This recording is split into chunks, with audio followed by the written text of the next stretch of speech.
typically do. So it's high production style menu. This is much more of our style of food that we are accustomed to 3/4 of the year. So it's exciting to get back to that at this point right now. So fall, great season, a lot of great colors, a lot of great flavors. We are introducing another new couple of salads, a couple of hot soups, a hot mussel appetizer, and new sandwich, new burger, and all new entrees pretty much. So it's a big overhaul. This one kind of got a little flat, but you can see that it has like a Nutella style hazelnut cocoa butter on the bottom. I don't like Nutella. I think I'm pretty witty, so I call it Nutella. It's my own concoction of hazelnuts, cocoa powder, a little bit of truffle oil, brown sugar. It's not overly sweet. It's very much of the essence of hazelnut, as I think it should be. It comes with a toasted hazelnut sherry bourbon molasses vinaigrette. Has the fresh figs, goat cheese, spinach, and radicchio. Next, we have the baby kale. This one is a little play on a Caesar. I like to do a miso style vinaigrette. A lot of umami in there. So that would kind of be the replacement for anchovy. But it has egg yolk, and it has parm, and it has lemon and mustard, just like a traditional Caesar. So it's just a little bit of a twist on that. Goes great with the the cashew Florentine. Some lightly seasoned and dressed raw enoki mushrooms. Those are the little stringy mushrooms that you'll see on the plate here. Kind of looks like cheese or string cheese. Some pickled vegetables, and then, like I said, the Florentine on top. This is a great traditional soup. I lived in New Mexico for a long time, long enough to where someone took me in and taught me how to make some good, proper Mexican food. This is a pozole. It has a verde, so it's green chili. It has a roasted pumpkin as well, diced pumpkin, whole hominy, and pork shoulder. So we wanted to do something that was reminiscent of like a German-style sausage plate. I didn't really want to do links, but I said, hey, let's do the same flavor profiles. We'll do it as a terrine. So it's a country-style terrine, meaning it's a coarse cut. It has spices like caraway seed, cumin, black pepper, a little bit of allspice, and then duck breast and pork shoulder. So it's a duck and pork country-style terrine. And the terrine is referring to the shape. So it's a forced meat of any kind, meaning it's a ground, mixed, flavored meat, made into a shape and then cooked. So this, right now, it's kind of a cylindrical one. I have one that I'm bringing in tomorrow that's a little bit more of a traditional terrine. It's a big mold, and it gets poached baked. So that's just referring to the shape itself and the vessel that it's cooked in. It's a terrine. And then I'll let you do the little in terms of the sides, I had a lot of nostalgia growing up for German food. So a German-style potato salad where you get a lot of brininess from the pickles and the dill in there. It's a little bit of yellow onion and celery as well to get some crunchy freshness.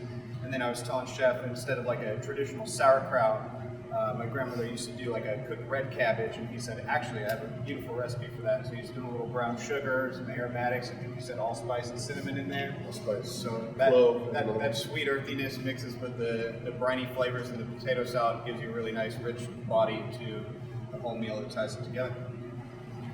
Mussels and fries, obviously great classical French combination. I'm doing it with smoked heirloom tomato broth and a little bit of saffron aioli. And so it just has some aromatics, saffron, fennel, garlic, shallots. Obviously the smokiness from the tomato marries together really nicely with the pungence of the saffron and aioli. Okay, mussels, done. Here's been a request from El Jefe himself, a salmon sandwich. So we did a grilled salmon with a little bit of smoky bacon. This is also an influence of Alex. It has a lemon caper tarragon aioli and also a red pepper tapenade. So it's a blended mix of olives and red pepper on top. Fresh red leaf lettuce and red onion, and then the ciabatta bun. So if they wanted a vegetarian, they could do no bacon.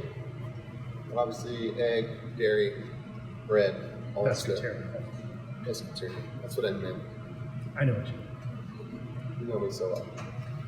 All right, let's do fall burger. We're getting really good fresh figs in right now.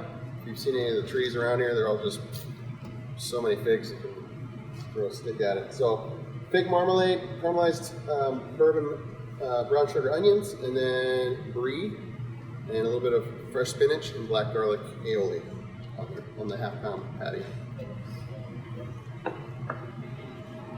New seasonal ravioli. This is a smoked mozzarella and portobello mushroom ravioli. I always love the combination of the smokiness and the earthiness of the mushroom with poblano chilies when you roast them and grill them. Has a little bit of smokiness to them. And the fried onions themselves are also tossed in a little bit of smoked paprika and New Mexican chili powder.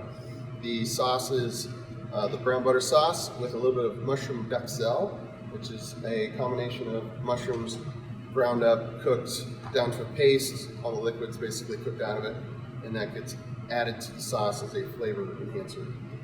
A little bit of fresh burrata and the balsamic reduction on there to finish, what we like to do. And then here's kind of a fun one. I've never done this one here. I make a nice green curry, house made. So it has kaffir lime, ginger, garlic, a bunch of aromatic spices like coriander, cumin, a little bit of curry powder, and then a lot of fresh cilantro, jalapenos, basil. So a ton of aromatics and some lime juice in there to kind of able to blend it up. That gets finished into the risotto itself.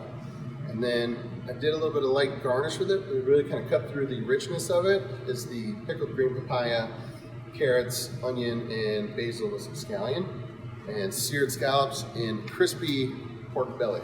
And the pork belly is tossed in a little sauce that Brandon brought to my attention that he wanted to show me. So I said, yeah, let's do something with that. A grilled salmon dish. This is done with a butternut sauce, roasted butternut sauce, a seasonal gratin, which is a basically like a fancy scalloped potato mixed with onions, fennel, butternut squash, potato, cream, egg, cheese, all the good stuff. No flour, so it's gluten-free. We have crispy Brussels sprouts and a grilled salmon with a spiced pumpkin butter on top as a light garnish to go with it. And then we decided to keep our pork chop, but do a different preparation for it. So still being brined in the molasses, and we added a touch of smoke to it. So we're smoking them on the smoker. And then fresh fig apple compote, bourbon roasted yams, and a demi-glace, it's a veal reduction. I infuse a lot of porter into it as well. So very dark, rich beer with a lot of malt in it. So it's a little tomato, a little butter, and then there is no gluten in that. All right, lastly, our seasonal pasta dish. It's a linguine, fresh linguine. We're using the whole duck, so I render all the stock from the bones themselves. Peel off all the fat and just make the stock and reduce it, condense it, add a little bit of brown butter to it, and that's the base to the sauce. So once that hits the pan, we add some fall vegetables, onion, fennel, butternut squash into the pasta dish with chanterelle mushrooms, a little bit of fresh pecorino up on top, and duck confit. So the leg is used in the pasta itself. So it's super tender, falls right off the bone, and that is an addition to the pasta. And then we top it with a duck breast. So it's just pan-seared, crispy skin duck breast right on top. So obviously that's got all the bells and whistles, gluten, dairy, all that stuff. So not vegetarian, not an option. All right, let's eat and ask questions. All right.